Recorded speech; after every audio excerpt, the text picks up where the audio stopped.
In this video, I'm going to reveal the step-by-step blueprint of how we use just 4 metrics when scaling brands like Mark Cuban and A-Rod's Vade Nutrition, Flower by Drew Barrymore, InStyler, Dermaclara, Harry Josh Pro Tools, and all of these other brands that you probably see all over social media. This video is going to be an in-depth tutorial, and you'll leave knowing exactly how to use our ROAS matrix to find out what are the 4 metrics you should care about when running ads, and exactly how you can improve each one of them to increase your ROAS and scale your e-commerce brand to multiple 7 or 8 figures. Now, what are the metrics and what is the ROAS matrix? First, we need to understand that when we run ads in eCom, there are only 4 possible areas that can bring us return on ad spend. First, you have the amount that you pay to the ad platforms to actually show your ads to people. This is the cost per 1,000 views, or the CPM. Then we have the percentage of people that actually click your ads after seeing them. This is the click-through rate, or what we call CTR. Then after this, we have the percent of those people that have clicked your ads and visited your page, who then actually go on to make a purchase. This is the conversion rate of your ads. And then of course, we have the amount that those customers actually spend on your store. This is the average order value, or you'll sometimes hear this being called AOV. Now guys, every single thing that you will ever do to try to improve ROAS will fall into one of these 4 buckets. Do you know what's crazy? Nobody talks about this. Why does no one talk about this? Guys, we have clients who come to us all the time from other agencies, and they have no idea why their ROAS is low. The agencies always just tell the brands they need to do more testing, but when we audit them, we can pinpoint which of the 4 metrics is lagging behind which of those 4 areas, and boom, the brand now has clarity and we can focus on that. And most of the time, it is not the same issue that their current agency is saying it is. Because guys, most agencies have no clue about this. They are just trying random solutions, hoping that one of them will provide a result. But surprise, trying things at random rarely works. And this is the #1 reason why agencies produce inconsistent results, because they try some random things to hopefully solve a problem that they don't understand. And maybe sometimes one of them will work, but most of the time it doesn't, because it's really just luck. Okay, so let's look at the 4 areas and how these actually combine to give us return on ad spend. This here is the ROAS matrix. I'm gonna show it on screen for you. As you can see, I'm gonna highlight now the conversion rate, the average order value, and the click-through rate. If we increase any one of these 3, we will improve our ROAS. And here we have the CPM. And if we reduce this, then we will improve our ROAS as well. The ROAS matrix here is the only way to get ROAS. Everything that we ever do to try and improve ROAS is simply trying to improve one of those 4 metrics. That's it, whether we realize it or not. So it is crucial to understand this and remember it. Whatever you need to do, write it down, tattoo it on your forehead, whatever it is, do not forget this. Keep it in mind. And you might be looking at this equation and thinking, this is getting kind of complex. And well, it is. Running ads is easy. Publishing an ad inside a Facebook ad account is very, very easy. This is why most agencies just hire cheap freelancers and charge a premium to brands for them to run ads. But building a performance marketing strategy for a brand is not easy. Being able to identify the exact reason why a brand's marketing is not performing, and then knowing the exact solution to rectify that problem, this is hard. This is not easy, but it is worth it. It is the only way to truly scale an e-commerce brand in 2024. Okay, so we have our ROAS matrix. Now I want to make sure that you understand the power of this. The easiest way is to run through some example numbers with you. So let's do that right now. So let's say the CPM is $20. Our click-through rate is 2%, conversion rate is 3%, and the average order value is $100. Here, we come out to a ROAS of 3x. Following here, perfect. So now, what can we do to increase this ROAS? Well, if we double the conversion rate, as you can see here, then we double our return on ad spend to 6x. If we double average order value, then again, we double our return on ad spend to a 6x. If we double our click-through rate, then again, we double our return on ad spend to 6x. And if we halve our CPM, then we double our return on ad spend to a 6x. And as a side note, you've probably heard of cost per click. You maybe know it's important and you might be thinking, where does this fit into the ROAS matrix? I can't see it. In reality, cost per click really comes from combining our CPM and our CTR. So it is technically included in the equation because we have both of these in there already. For the ad nerds out there, here is the equation for cost per click. I'm going to show that on the screen. You don't really need to know this. What you need to know is that by improving your CPM and your CTR, you will be reducing your cost per click. Great. So now we know the 4 metrics that make up the ROAS matrix. And we know that by improving each metric, we will lead to an improvement in our ROAS. We either have to increase average order value, increase our click-through rate, increase our conversion rate, or decrease our CPM. And remember, there is no other way to increase ROAS. Everything that we ever do, if it improves ROAS, it simply had an effect on one of those 4 metrics. Amazing. We're making real progress here. You now know more than 90% of agencies and marketers. Hooray! But now we need to know what we can change in order to actually improve these metrics. And there are endless options of how we can do this. But I'm going to run you through a few of the most common ones for each metric, as well as a real life example of how we've done it for one of our clients. Let's start with the average order value. As we know, average order value is the average amount that each customer spends per order. And if we can increase average order value, we'll increase our ROAS. Take a look at this screenshot here. You can see average order value doubled from $248 in September all the way up to $496 in October.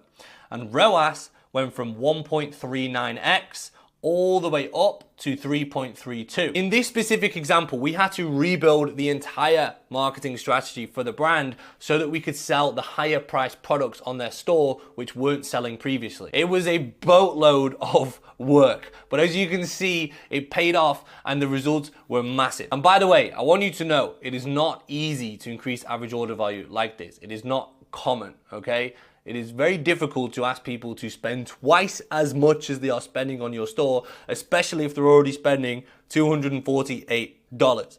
Big shout out to the client on this. Wouldn't have been possible if our teams weren't so aligned. Now this is great, but how can you increase average order value on your store? Now, like I said before, there are endless ways to increase average order value on the store, but I'm gonna walk you through some of the most common right now with some tips for you.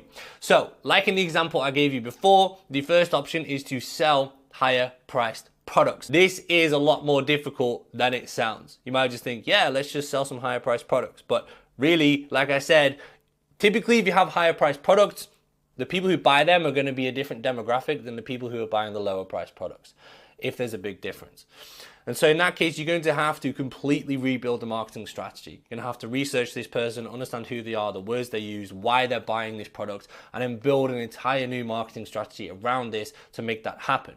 Then, of course, you've got everything on the website. If the pages aren't properly optimized and set up around that customer, we're going to have to rethink all that as well. So it is a lot of work, but it can be a very, very strong strategy when working correctly. The second option is bundles, and this is something that can work very, very well, and we help our clients with this quite often. So let's say you have Triple Whale installed on your store. With Triple Whale, you can see the 2 products that are most frequently bought together. For example, if it's a fashion brand, you can see that very clearly. You can take those 2 products and create an attractive bundle for customers, because if they're frequently bought together, makes sense to bundle them. People would buy them at the same time. And if they get a bit of a discount, if they get something else, maybe they could buy 3 and get a 4th one for free if it's something like in the CPG niche, right? Doing that, you can massively increase your average order value. You can convince people to spend more per order, and you can therefore spend a lot more to acquire a customer, and it works very, very well for ads. The caveat with this is you will usually have to create a new landing page as well. So it's not just as simple as creating new ads for it. And then of course, it depends on the operations and distribution side for the brand. If it is nice and simple to create bundles in the warehouse or whatever logistics system they have going on, then this can be a great option. And then you have upsells and cross-sells. So it's very, very good. If you can get your customers to buy from you in the same order, then you have less shipping costs and you have less packaging costs, right? So if you can do this on the website, there are many ways to do it. For example, let's say on your product page, if you aren't suggesting the frequently bought together products underneath this, then you're probably missing out on some extra sales and increasing your average order value. Another way to do this is in the actual cart. So you can have it where when someone adds to the cart, you can have, for example, get free shipping if you spend above a certain amount, or get a free gift when you spend above a certain amount, or anything like this. You can have that as an option to increase that too. You can also just show recommended items in that cart as well, and show ones that are related and frequently bought with the ones that they have. There are a boatload of Shopify apps to do this if you don't want to custom code it. It's pretty simple to do. And then you've also got one-click upsells, which are actually after the person has purchased a product. Once they've purchased it, you can give them a one-time offer after they've purchased, where they can redeem that offer and add that product to their order. This would usually be shown on the confirmation page after they have made their purchase. However, there is also a common strategy where you can do this as a post-purchase email flow. So as soon as they place their order, they get an email with a one-time offer, or if you don't want to do an offer, just promoting another product which is frequently bought with the other one, and you can say, hey, add this to your order within X hours, and it will be added into the actual order. This means that you don't have to ship two separate products. Your packaging and logistics cost is lower, and shipping cost, and it works very well for both sides. And by the way, guys, if you want a full breakdown of the case study that I walked through before where we doubled average order value, I have a full video that walks through exactly how we did it and what that looked like. I'm going to link that somewhere around here in one of these corners, and I'll put it in the description below, so make sure to check that out. Okay, now we have the second metric, which is conversion rates. As we know, the conversion rate is the percent of people who visit your website that then actually go on to purchase.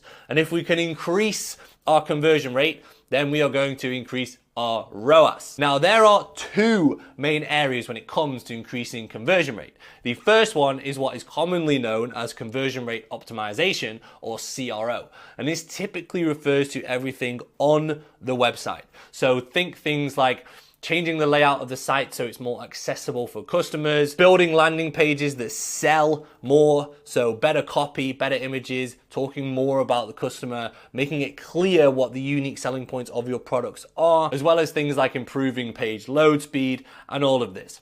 This is what we would call on-site CRO. But then there is also what we call pre-click CRO. No one talks about this, but this is everything that happens before a person clicks on an ad. And almost everyone ignores this, but this can have a huge effect on conversion rate. Take a look at this screenshot here. Here you can see two ads from the same ad account. Ad number one at the top has a conversion rate of 1.28%, and the ROAS is 2.33. Take a look at the ad underneath this.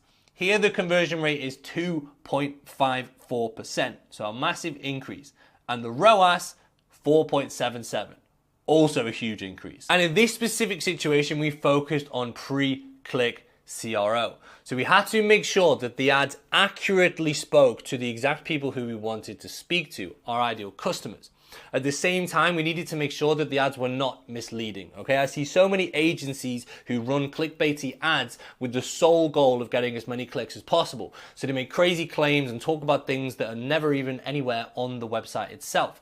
And all that happens when people click them is they visit the website and they never purchase, because of course they clicked something and then there's nothing about that on the site. It makes sense. This also includes the offers we were running, the campaign structure, everything about the ads themselves. If you want a full breakdown of this, I have a full video that walks through exactly how we did this. I'm going to link it somewhere around here, and I'm going to put it in the description below. But right now I'm going to give you some ideas of what you can do to improve this yourself. So I've already mentioned about not making ads deceiving or being clickbaity. As long as you can make sure that everything you say in your ads is also very clear on the landing page, then you will achieve this. And this is very linked to congruency. So for example, you need to make sure that the branding in the ad is very close to the branding on the website as well. Any discounts or offers or bundles or anything like that that you run must be clear also on the landing page. If you've got it in the ad and it's not on the landing page, it's never going to work. And then we have stock. So this is very important for fashion brands in particular. We need to make sure we have all the products in stock, right?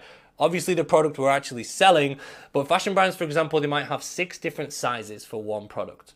And what can happen is if we have broken sizes and we're running ads for these products, let's say there's 2 of the 6 sizes are out of stock. What can happen here is people can see the ad, they can like the product, they'll click it, their size will be out of stock, and then they'll leave and they won't buy, of course. So what we do is we have a rule of thumb for our clients. So if we have 2 or more sizes out of stock for a product, we will either pause that ad completely, or we'll make it very clear in the ads what sizes are left. Now, another key way to increase conversion rate from your ads is by pre-framing the sell a lot better. So what I mean by this is where most agencies or marketers run ads, they focus purely on thinking the ads drive traffic and the website is what does the selling. And whilst this can work, what we sometimes do is we focus on selling in the ad as well. So instead of just piquing curiosity, we'll make it very clear what we are selling. We'll include all the unique selling points in there. We'll include all the relevant buying information that the buyer will need to know, including the price, so that we know every click that we get is high intent and highly qualified traffic. If we don't do that, we can get so many clicks of people who are never going to buy because of a certain piece of information that they didn't have before they clicked. And the problem with that is that you are paying for those clicks.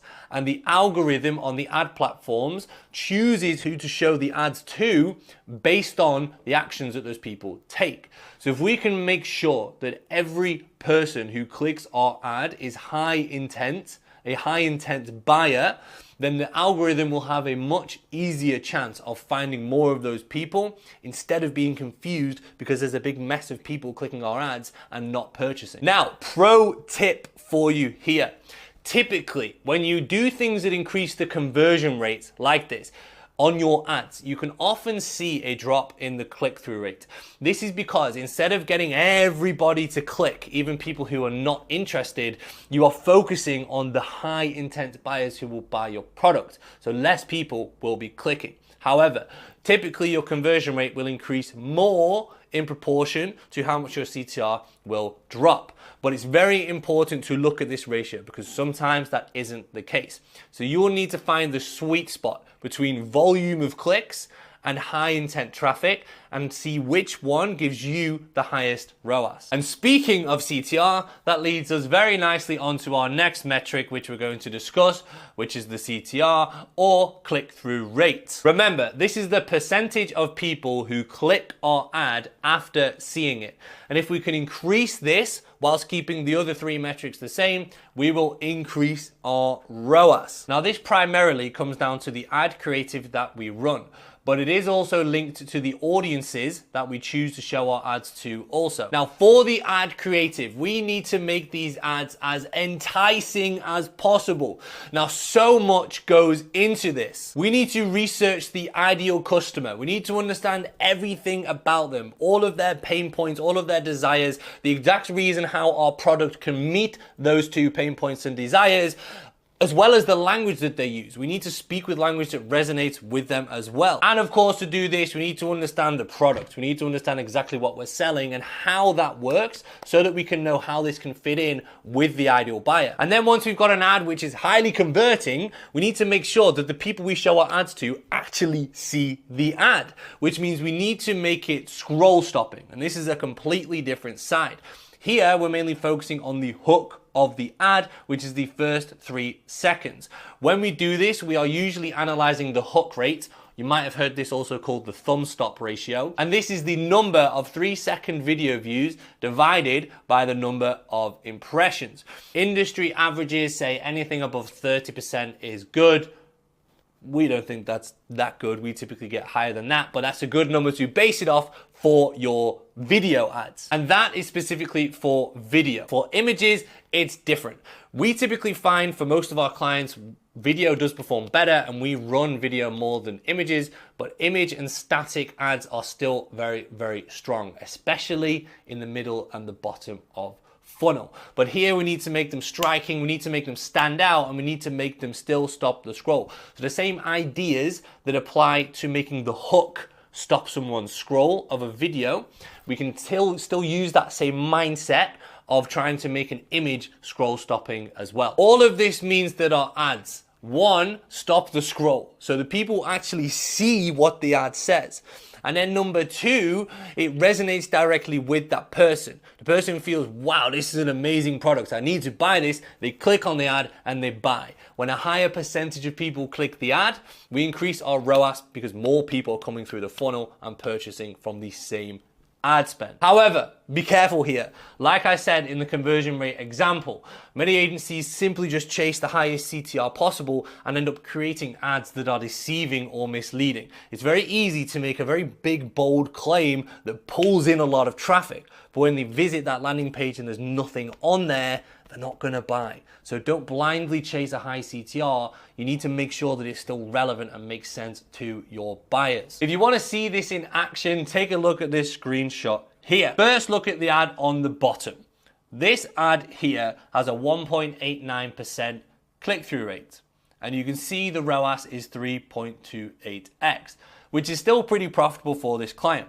However, take a look at the ad on top. Here, we have a click-through rate of 3.74 and the ROAS is 5.86. A lot more juicy and a lot more profit. And for this specific client, it was going through all of the things that we mentioned before and making sure that our creative seriously hit with that ideal buyer.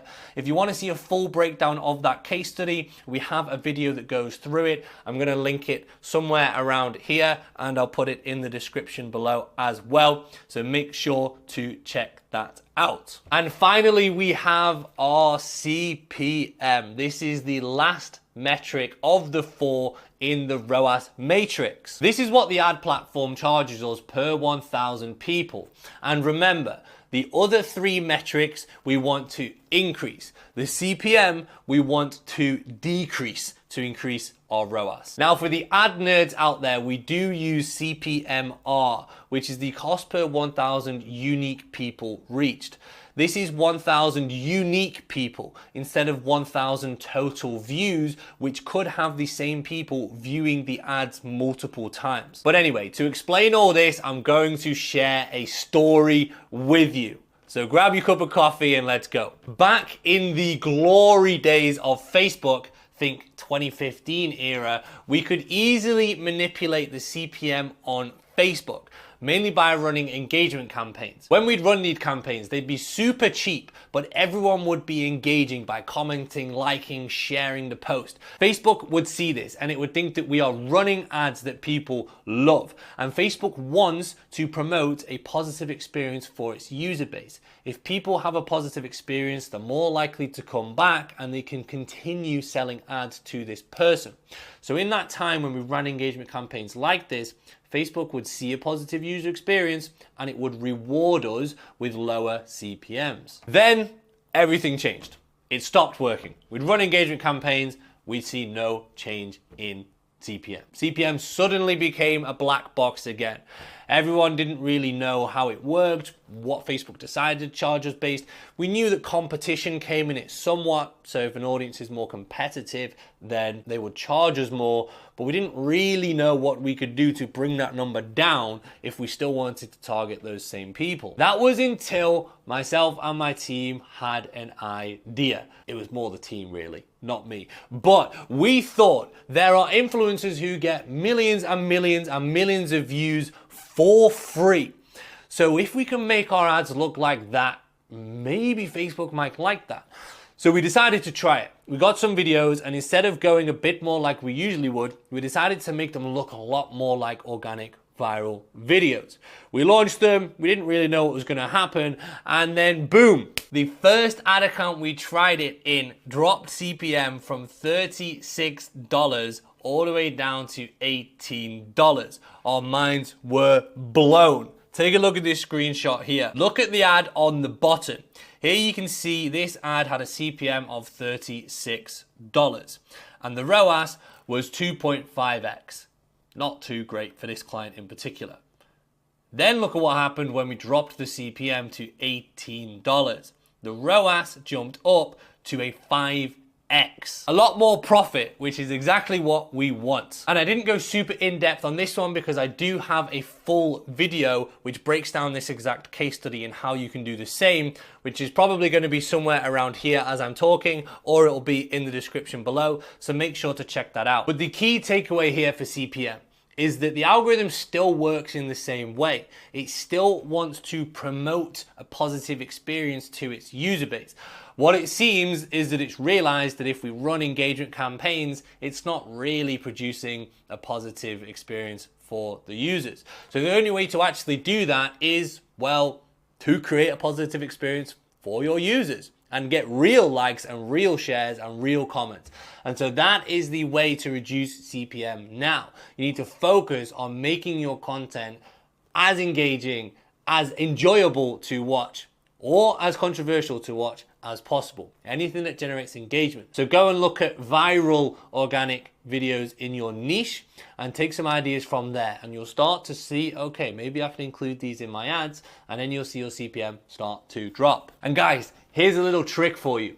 Even if you're running ads on Instagram and Facebook, you can take a look at TikTok. Take a look at what's trending on the platform, and you can then look and see, how can I leverage these trends? Even if it's something similar as a soundtrack or a meme that's going viral right now. Take a look at how you can leverage these in your ads, and I guarantee your CPM will drop and you will see a huge improvement in your ads. Last year, we even hired a TikTok expert, and their only job was researching trends on TikTok, researching social media to find those trends that we could leverage in our ads, and then writing scripts for our ads to include those trends to improve results. So this stuff works. Okay, let's breathe. We now know all 4 metrics and how they tie in together to form the ROAS matrix. We also know how if we increase some metrics, we can improve ROAS, and how if we decrease one, the CPM, then we will increase ROAS. We also know some ways of how we can actually improve each metrics, some ideas of what we can do to do this.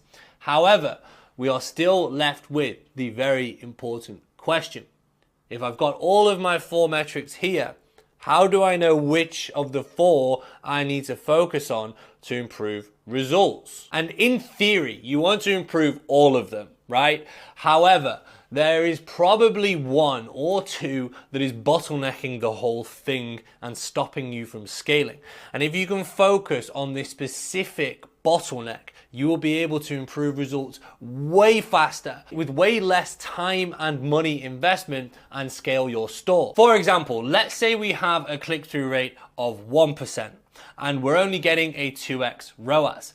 If we can get our click-through rate up to a 3%, which is fairly average and very doable, then we're going to improve our ROAS to a 6x, which is a huge increase. And it's a relatively easy win. It's the low hanging fruit. And that is what we need to look for in the 4 metrics. There will usually be one of them where we can put a little bit of effort in and get a huge increase in results on the other end. But how can we know which one to focus on? If my CPM is $40, is that too high or is that okay? Or how do I know if my average order value, my conversion rate, or my click-through rate are all okay? Or are they too low? We need benchmarks. We need reference points. We need something to compare against. And I would love to sit here and say, hey guys, here is the reference checklist that you can use. But unfortunately, there is no one-size-fits-all solution for this. There are just too many variables involved. For example, a higher average order value brand would typically have a lower conversion rate. And if they only look to conversion rate, they might panic and say, I need to improve this. But that's okay, because for their industry, their conversion rate could be good. And the higher average order value balances the lower conversion rate. So it works. Or for example, advertising to women in the skincare niche typically has a way higher CPM than other brands that we work with. But again, this is okay, and we make it work despite that. If we didn't know that, we would focus all of our time panicking, saying our CPM is so high, we need to reduce this, when really the CPM there is okay. Where we need to focus on the other 3 metrics, for example. And this is the part where it becomes very difficult for the average ecom brand owner, because they only really see their own brand. Maybe they have a few friends, or maybe they're in a mastermind where they can see some others, but it's not like us, where we work with hundreds of brands and we run ads for hundreds of brands. So we are constantly looking at these metrics for all these brands, and we have the reference points to be able to spot. And as soon as we chat with any brand owner and see their metrics, we can see, okay, this is your bottleneck. This is what you need to focus on to increase your ROAS. This is the reason why we provide audits for brands. The first step is we'd usually jump on a call, look at their current situation, and look at where they want to go. We then audit their ad accounts and we run through the ROAS matrix with them. We use all of our industry experience to recognize which metric they need to focus on to improve results, and then we build out a custom game plan for them based on their situation and the metrics that they need to improve. And then after this audit, if brands want to discuss working with us as a client, we would then usually schedule another call after that to run through any possible potential partnership. If you are an e-commerce brand owner and you want us to come in and audit your store and your ad account, then feel free to check out the link in the description below where you can book a call for that. That's it for today, guys. I hope you enjoyed, and I'll see you on the next video.